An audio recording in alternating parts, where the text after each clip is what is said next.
Hello everyone, this is Mansi Bajaj, your coach, your mentor. अभी तक आप मेरी 2 पार्ट टेंसेस के देख चुके होंगे. अगर नहीं देखे तो डिस्क्रिप्शन बॉक्स में जाएं, वहां पर लिंक दे रखा है और simple present tense, simple past tense को देखें और आगे की जर्नी स्टार्ट करें. आज इस वीडियो में मैं सिंपल फ्यूचर टेंस के बारे में आपको बहुत ही इजी वे में समझाने वाली हूँ. अब आपको इंग्लिश सीखने से कोई नहीं रोक सकता. चलिए टाइम वेस्ट नहीं करते हैं और स्टार्ट करते हैं. Now simple future tense. Simple future tense का एक और नाम है फ्यूचर इंडेफिनिट टेंस. क्या है? Future indefinite tense. अब फ्यूचर का मतलब ये होता है भविष्य. जब हम भविष्य के बारे में बात कर रहे हो मतलब वो टाइम अभी आने वाला है, वो एक्शन अभी होगा, अभी नहीं हो रहा बट अभी लेटर ऑन अभी होगा. तो बेसिकली सिंपल फ्यूचर टेंस हमें क्या बताता है? It refers to a time later than now. जो टाइम अभी आया नहीं है बट अभी आएगा उसके बारे में बताता है. To describe an action in the future. जो भी भविष्य में, जो भी आने वाले टाइम में हम कुछ भी करेंगे या कोई भी कुछ भी करेगा, वो कौन डिस्क्राइब करता है? Simple future tense.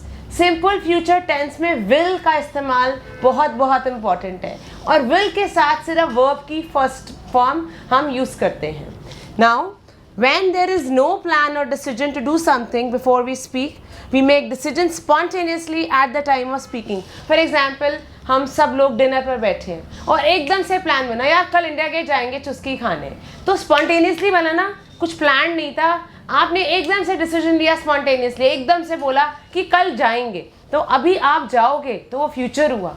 आप सब लोग घूमने जा रहे हैं, एकदम से घूमने करने होता कि भाई चलो नेक्स्ट वीक ना हम कहीं गोवा जाएंगे या हम मसूरी जाएंगे.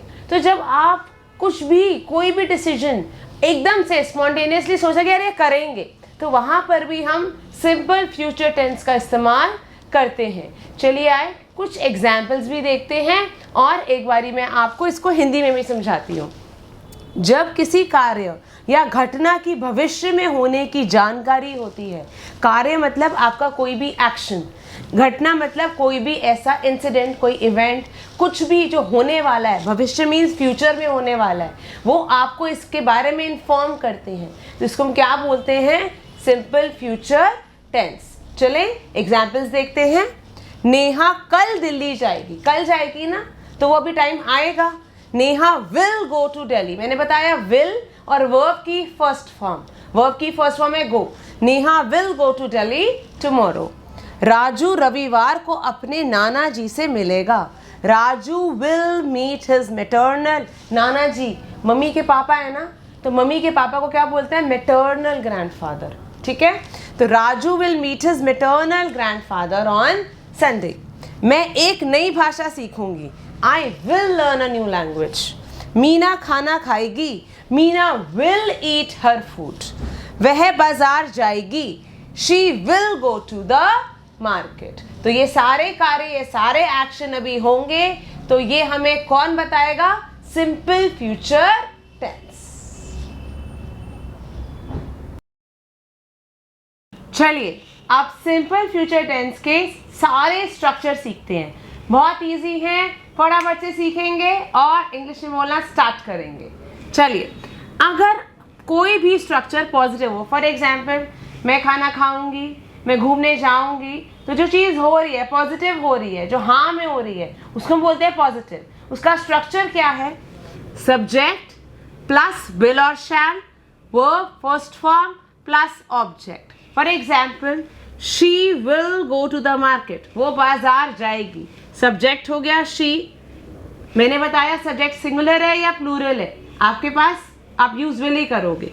तो शी विल, वर्ब की first form is go, then to the market. Again I will study tomorrow. मैं कल पढ़ाई करूंगा. सब्जेक्ट क्या होगा? आई के साथ विल, वर्ब की first form study, tomorrow. Riya will write a letter. Riya letter लिखेगी. सब्जेक्ट क्या हो गया आपका? Riya, then will, then verb की फर्स्ट फॉर्म राइट और आपका ऑब्जेक्ट हो गया अ लेटर. अगर आपने यही चीज नेगेटिव फॉर्म में बोलनी है, ना में बोलनी है, तो आपका जो स्ट्रक्चर है वो क्या रहेगा? सब्जेक्ट प्लस विल और shall not plus verb first form object. देखिए बिल्कुल सेम है, सिर्फ विल और शैल के बाद मैंने नॉट ऐड किया, दैट इज इट। कुछ ज़्यादा नहीं है, बहुत ईजी है। तो आपने बोला she will go to the market, यहाँ बोलेंगे आप she will not go to the market. I will study tomorrow, I will not study tomorrow. Riya will write a letter, Riya will not write a letter. तो आपने सिर्फ subject will शैल के बाद सिर्फ not add किया है और वही सेंटेंस जो पॉजिटिव था वो नेगेटिव में चेंज हो चुका है। अब मैंने आपको जो बात बताई थी वो मैंने एक फ्लो चार्ट में दे रखी है। अगर सब्जेक्ट सिंगुलर है या प्लूरल है आप विल का इस्तेमाल ही करेंगे। प्लस ये मैंने छोटा सा बहुत ब्यूटीफुल फ्लो चार्ट बनाया या टेबल बनाया बोल सकते हैं। अगर आपका सब्जेक्ट सिंगुलर है, he, she, it, I, you, ये सब सिंगुलर सब्जेक्ट है, आप उसके साथ विल ही यूज करेंगे, वर्ब की फर्स्ट फॉर्म ही यूज करेंगे। अगर आपका सब्जेक्ट प्लूरल है, they, we, Riya and I and Riya, तो कुछ भी होगा, उधर भी आप विल के साथ वर्ब का फर्स्ट फॉर्म का इस्तेमाल ही करेंगे। चलिए अब पॉजिटिव भी सीख लिया, नेगेटिव भी सीख लिया। अब सीखेंगे इंटेरोगेटिव। इंटेरोगेटिव में क्या होता है, आपका जो हेल्पिंग वर्ब है विल या शैल वो पहले आ जाएगा, वो स्टार्टिंग में आ जाएगा, क्योंकि आप क्वेश्चन पुट अप करने वाले हैं। इंटेरोगेटिव में पहले था she will go to the market, तो शी पहले आया, विल बाद में। इंटेरोगेटिव में विल पहले आएगा और शी बाद में। Will she go to the market, पहले था I will study tomorrow, will she study tomorrow. Will Riya write a letter, तो आपका जो हेल्पिंग वर्ब है वो पहले आ जाएगा और आपका सब्जेक्ट बाद में आएगा। Next interrogative negative. अगर आपने वही क्वेश्चन पुट अप करना है नेगेटिव फॉर्म में तो कैसे करेंगे, will shall same plus subject, सिर्फ नॉट ऐड कर देंगे। Same will shall plus subject plus not verb first form object. Will she not go to the market, will she not study tomorrow, will Riya not write a letter.